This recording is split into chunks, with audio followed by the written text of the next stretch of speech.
बिस्मिल्लाहिर्रहमानिर्रहीम। आज हम पढ़ने जा रहे हैं कुछ ऐसी टर्म्स के बारे में जो हम बाद में यूज़ करेंगे to find the order of reactions. ठीक है, तो उनमें पहली टर्म जो है हमारे पास वो है मॉलिक्यूलैरिटी। मॉलिक्यूलैरिटी क्या होती है कि हमारे पास टू टाइप्स ऑफ रिएक्शंस होते हैं, सिंपल रिएक्शंस और कम्प्लेक्स रिएक्शंस। जो सिंपल रिएक्शंस होते हैं वो होते हैं ऐसे रिएक्शंस जो एक स्टेप में हम कंप्लीट कर लेते हैं, लेकिन जो कम्प्लेक्स रिएक्शंस होते हैं वो ऐसे रिएक्शंस होते हैं जो दो स्टेप्स लेते हैं कंप्लीट होने के लिए। ठीक है, तो जो सिंपल रिएक्शंस होते हैं उनकी मॉलिक्यूलैरिटी तो हम लोग फाइंड आउट कर सकते हैं, लेकिन जो कॉम्प्लेक्स रिएक्शंस होते हैं उनमें थोड़ा मुश्किल होता है मॉलिक्यूलैरिटी को फाइंड आउट करना।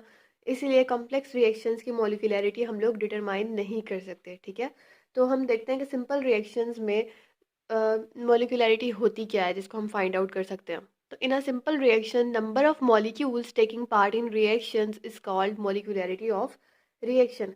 यानी कि सिंपल रिएक्शंस के अंदर जितने मॉलिक्यूल्स रिएक्शन में पार्टिसिपेट कर रहे होंगे हम उनको कहेंगे कि ये मॉलिक्यूलैरिटी है रिएक्शन की।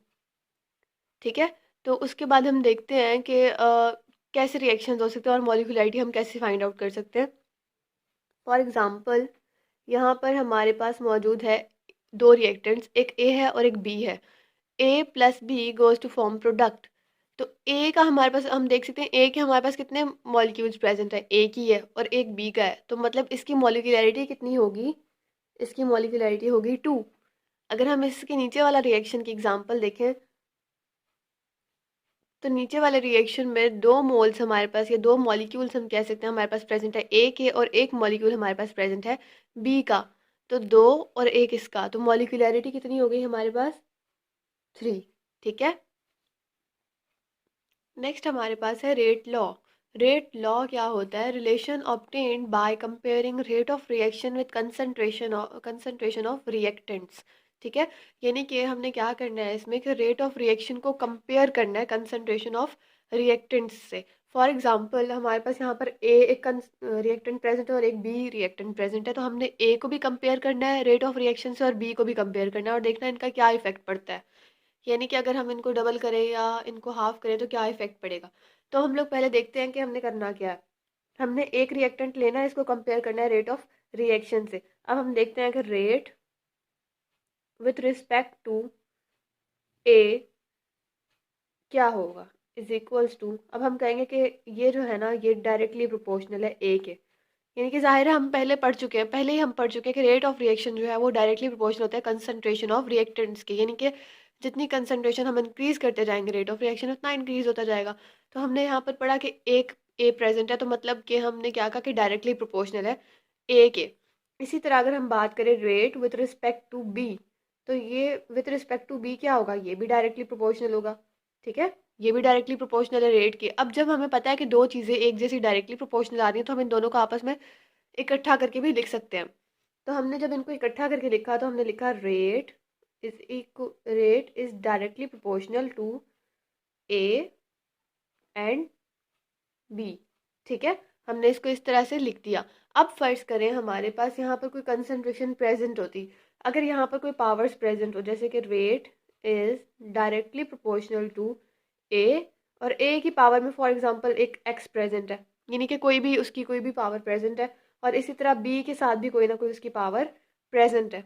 ठीक है, तो हम कहेंगे कि रेट जो है वो डायरेक्टली प्रोपोर्शनल है ए के और उसके एक्सपोनेंट यानी इसकी पावर के, और बी के और उसकी पावर। तो ये हो गया कंसंट्रेशन के डायरेक्टली प्रोपोर्शनल है। नेक्स्ट हम इसको वाइंड आउट करते हैं, वाइंड अप करते हैं, और हम देखते हैं कि जब भी हम लोग प्रोपोर्शनल का साइन ख़त्म करते हैं तो हम कोई ना कोई कांस्टेंट लगाते हैं। यहाँ पर हम लोगों ने कांस्टेंट यूज़ किया के।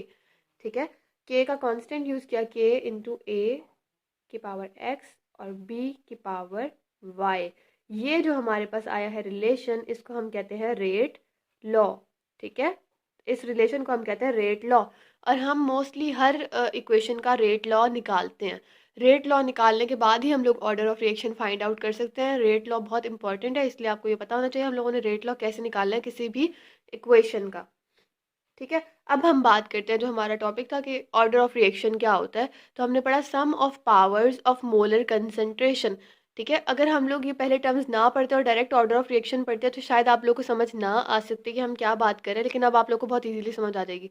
जैसे हम लोगों ने यहाँ पे कहा कि ए की पावर है एक्स और बी की पावर है वाई, तो उन्होंने कहा sum of powers of molar concentration, यानी जो मोलर कंसंट्रेशन है ए की और बी की, या यहाँ पर कोई भी रिएक्टेंट प्रेजेंट हो सकता है, इनकी जो पावर्स हैं यानी कि एक्स और वाई, इनका सम कहलाता है ऑर्डर ऑफ रिएक्शन। तो हम लिखते हैं x plus y is equals to n. N हम कहते हैं ऑर्डर ऑफ रिएक्शन को, यानी कि हम एक्स और वाई को ऐड करें तो वो एन बनेगा, और एन क्या है, ऑर्डर ऑफ रिएक्शन। अब यहाँ पर एक्स में अगर 1 हो और वाई में जो हो 2 हो, तो 1 + 2 इज इक्वल्स टू 3, तो हम कहेंगे ऑर्डर ऑफ रिएक्शन इज 3। ठीक हो गया, तो ये होता है ऑर्डर ऑफ रिएक्शन। अब यहाँ पर हम एक एग्जांपल लेते हैं, जैसे हमारे पास प्रेजेंट है कि ये जैसे हमने नीचे पढ़ा है यहाँ पर कि ए की पावर एक्स और बी की पावर वाई है, तो इसी तरह हम लोग एक एग्जांपल लेते हैं जिसमें हमने देखा कि रेट जो है वो रेट इज इक्वल्स टू के, ए की पावर 1 है और बी की पावर 2 है। तो अब अगर आपसे ओवरऑल रेट पूछा जाए, सॉरी ओवरऑल ऑर्डर पूछा जाए रिएक्शन का, तो आप 1 को और 2 को ऐड करेंगे, आप कहेंगे 3। लेकिन अगर आपसे ओवरऑल ऑर्डर ना पूछा जाए और आपको कहें कि रेट बताएं विद रिस्पेक्ट टू ए, तो आप लोग क्या कहेंगे, आप लोग कहेंगे सॉरी, अगर आपको कहें कि ऑर्डर बताएं विद रिस्पेक्ट टू ए, तो आप कहेंगे ए का ऑर्डर जो है वो 1 है। अगर आपको कहें कि बी का ऑर्डर बताएं, तो आप कहेंगे बी का ऑर्डर जो है वो 2 है, क्योंकि बी की पावर 2 है, तो आप कहेंगे कि इस तरह से। लेकिन अगर आपसे पूछेंगे कि पूरे रिएक्शन का ऑर्डर आप बताएं, मतलब फुल रिएक्शन का ऑर्डर आप बताएं, तो फिर आप क्या करेंगे, 1 को और 2 को ऐड करेंगे और आंसर क्या आएगा, एन क्या बनेगा, n is equals to x plus y is equals to 1 + 2 is equals to 3।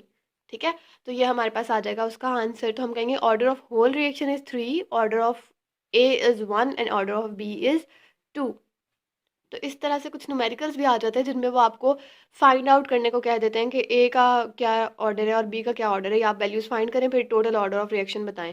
तो वो भी हम कुछ इस तरह के न्यूमेरिकल्स देखते हैं कि उनमें क्या करेंगे। ठीक है, होप्स आपको ये 3 टर्म समझ में आई होंगी, आगे बहुत यूज़ होने वाली हैं, तो इनका कॉन्सेप्ट आपको आना लाजमी है।